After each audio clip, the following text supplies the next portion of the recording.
জয়গুরু জয়গুরু জয়গুরু। মহাপ্রভু কথা 46। গতদিনের পরের কথা। এক জ্যৈষ্ঠ মাসে শ্রী নিত্যানন্দ নবদ্বীপে আসিলেন। বর্ধমান একচাকা গ্রামে অবতীর্ণ হইয়া শ্রী নিত্যানন্দ অতি অল্প বয়সে গৃহত্যাগ করেন। একজন সন্ন্যাসী তাহার বাড়িতে অতিথি হন।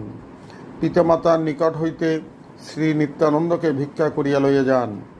জীবের নিকট ইহা অনুভবনীয় যে পুত্রকে কেহ ভিক্ষা দেয়। নিত্যানন্দ এইরূপ 20 বছর বহু তীর্থ ভ্রমণ করিয়া বৃন্দাবনে আসেন। সেখানে শ্রী ঈশ্বরপুরীর নামে এক সাধুর সাথে তাহার সাক্ষাৎ হয়। তখনকার বৃন্দাবন ছিল জঙ্গলময়, আর সেই জঙ্গলময় স্থানে নিত্যানন্দ শ্রীকৃষ্ণকে অন্বেষণ করিয়া বেড়াইতেছিলেন। শ্রী ঈশ্বরপুরী তাহার মনের ভাব বুঝিয়া জিজ্ঞাসা করিলেন, শ্রীপাদ, তুমি কাহাকে খুঁজিতেছ? শ্রীকৃষ্ণ এখানে নাই, তিনি নবদ্বীপে শচীর উদরে জন্মগ্রহণ করিয়াছেন। এখন তাহার নাম নিমাই।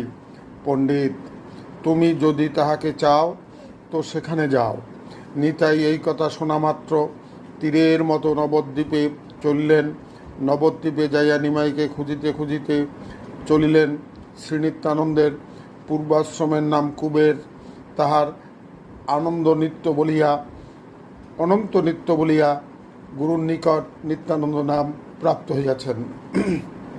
এর পরের কথা আগামী দিন মহাপ্রভু পর্ব 47 বর্ণনা করা হবে। জয় রাধে, জয় রাধে, জয় রাধে।